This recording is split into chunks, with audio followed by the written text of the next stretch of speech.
வணக்கம் நண்பர்களே. உங்கள் என்எஸ் தமிழகத்தில் இன்றைக்கி தமிழ்நாடு இன்ஜினியரிங் கவுன்சிலிங்கில் கலந்து கொள்ளக்கூடிய ஸ்டூடெண்ட்ஸ்க்கு முக்கியமான நாள். இன்றைக்கி அக்செப்ட் அண்ட் ஜாயின் கொடுத்த ஸ்டூடெண்ட்ஸ் காலேஜில் சர்டிஃபிகேட்ஸ் எல்லாம் சரண்டர் பண்ணிவிட்டு ஃபீஸ் பே பண்ணிவிட்டு காலேஜில் ஜாயின் பண்ணியிருக்கோம். இன்றைக்கி ஈவினிங் 5 மணி வரைக்கும் அதுக்கான டைம் கொடுத்துருந்தாங்க. ரவுண்ட் 3யோட டென்டேட்டிவ் அலாட்மெண்ட் வந்ததுக்கப்புறம் டென்டேட்டிவ் அலாட்மெண்ட்டை கன்ஃபார்ம் பண்ணுறதுக்கு 2 நாள் கொடுத்துருந்தாங்க. அதுக்கப்புறம் 5 நாள் இன்றைக்கி வரைக்கும் டைம் கொடுத்துருந்தாங்க. இன்றைக்கி ஈவினிங்குள்ளே காலேஜில் நீங்கள் ஜாயின் பண்ணியிருந்துருக்கணும். மோஸ்ட்லி எல்லோருமே ஜாயின் பண்ணிட்டீங்க. நீங்கள் நல்லா படிக்கிறதுக்கு வாழ்த்துக்கள். அடுத்து பார்த்தீங்கன்னா அக்செப்ட் அண்ட் அப்கிரேட் மூவ்மெண்ட் கொடுத்தவங்களுக்கு இன்றைக்கி ஈவினிங் 5 மணி வரைக்கும் டிஎஃப்சியில் உங்களோட ஒரிஜினல் சர்டிஃபிகேட்ஸை சரண்டர் பண்ணிவிட்டு தேவையான ஃபீஸை கட்ட சொல்லியிருந்தாங்க. சில ஸ்டூடெண்ட்ஸ்க்கு மட்டும் ஃபீஸ் கிடையாது. First graduate students, post matric ஸ்காலர்ஷிப்பில் வர்றவங்க, அதே போல் 7.5 வரக்கூடிய ஸ்டூடெண்ட்ஸ், இவங்களுக்கு ஃபீஸ் கிடையாது. சர்டிஃபிகேட் மட்டும் கொடுத்துட்டு ரெஜிஸ்டர் பண்ணிடணும். அப்போ தான் உங்களுக்கு அப்வேர்ட் மூவ்மெண்ட்டில் சீட் கிடைக்கும். இன்னொரு கைண்ட் ஆஃப் ஸ்டூடெண்ட்ஸும் அப்வேர்ட் மூவ்மெண்ட்டுக்காக வெயிட் பண்ணிக்கிட்டு இருக்கீங்க. டிக்ளைன் அண்ட் அப்வேர்ட் கொடுத்தவங்க, அக்செப்ட் அண்ட் அப்வேர்ட் கொடுத்தவங்க ஃபீஸ் பேமெண்ட் சர்டிஃபிகேட் எல்லாமே கொடுக்கணும். ஏன்னா உங்களோட ப்ரீவியஸ் காலேஜை ஹோல்ட் பண்ணி வைக்கிறதுக்காக அதை செஞ்சுருக்காங்க. டிக்ளைன் கொடுத்தவங்களுக்கு அந்த காலேஜ் ஹோல்ட் பண்ணாதனால அந்த காலேஜ்க்கான ஃபீஸோ அல்லது சர்டிஃபிகேட்ஸோ ப்ரொடியூஸ் பண்ண வேண்டிய அவசியமே இல்லை.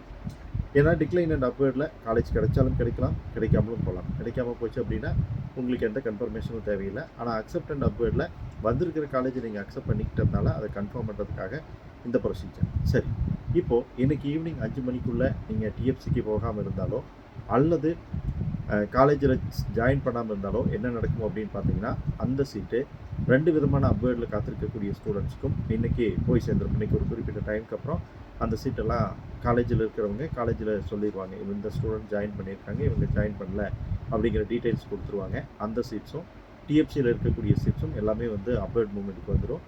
இந்த அப்வேர்ட் மூவ்மெண்ட் ரிசல்ட் உங்களுக்கு வரக்கூடிய 4ஆம் தேதி காலையிலேயே தெரிஞ்சிடும். மோஸ்ட்லி ஏர்லி மார்னிங்கே தெரியறதுக்கான வாய்ப்புகள் உண்டு. அதிகபட்சம் 9 மணிக்குள்ளேயே நம்ம எதிர்பார்க்கலாம். அதற்கப்புறம் அப்வேர்ட் மூவ்மெண்ட்டில் நீங்கள் அக்செப்ட் அண்ட் அப்வேர்ட் கொடுத்துருந்தாலும் சரி, டிக்ளைன் அண்ட் அப்வேர்ட் கொடுத்துருந்தாலும் சரி, உங்களுக்கு ப்ரொவிஷனல் அலாட்மெண்ட் ஆர்டர் ரிலீஸ் ஆகும். சீட் கிடச்சிது அப்படின்னா அப்வேர்டில் கண்டிப்பாக ஏதோ ஒரு ப்ரொவிஷனல் அலாட்மெண்ட் வந்துடும். புதுசாக ஒரு காலேஜ் கிடச்சிருக்கலாம், அல்லது பழைய காலேஜே நீங்கள் ஹோல்ட் பண்ணி வச்சுருந்த காலேஜே உங்களுக்கு கிடச்சிடலாம். டிக்ளைனில் நீங்கள் வந்திருந்த காலேஜை டிக்ளைன் பண்ணிட்டீங்க, மேலே இருக்கக்கூடிய காலேஜில் கிடச்சிருந்தது அப்படின்னா ப்ரொவிஷனல் அலாட்மெண்ட் ஆர்டர் வரலாம்.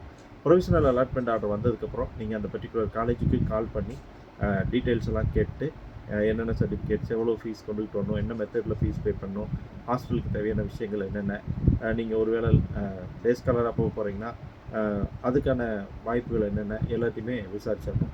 மோஸ்ட்லி காலேஜஸ் இந்த செப்டம்பர் 2nd வீக்குள்ளே ஓப்பன் பண்ணுற ஐடியாவில் இருக்காங்க. அதனால் 4th அன்னைக்கு ப்ரொவிஷனல் அலாட்மெண்ட் ஆர்டர் வந்தோடனே நீங்கள் இம்மீடியட்டாக காலேஜில் ஜாயின் பண்ணிட்டீங்கன்னா உங்களுக்கு நல்லது. இந்த தகவலை ஃப்ரெண்ட்ஸோட ஷேர் பண்ணுங்கள்.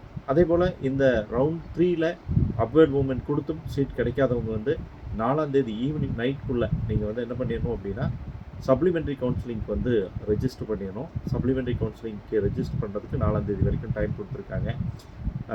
அந்த சப்ளிமெண்ட்ரி கவுன்சிலிங்கில் கலந்துக்கிட்டீங்க அப்படின்ட்டா மீதி இருக்கக்கூடிய சீட்ஸில் ஏதாவது உங்களுக்கு கிடைக்கிறதுக்கான பாசிபிலிட்டி இருக்குது. தகவலை ஃப்ரெண்ட்ஸோட ஷேர் பண்ணுங்கள். Bye friends.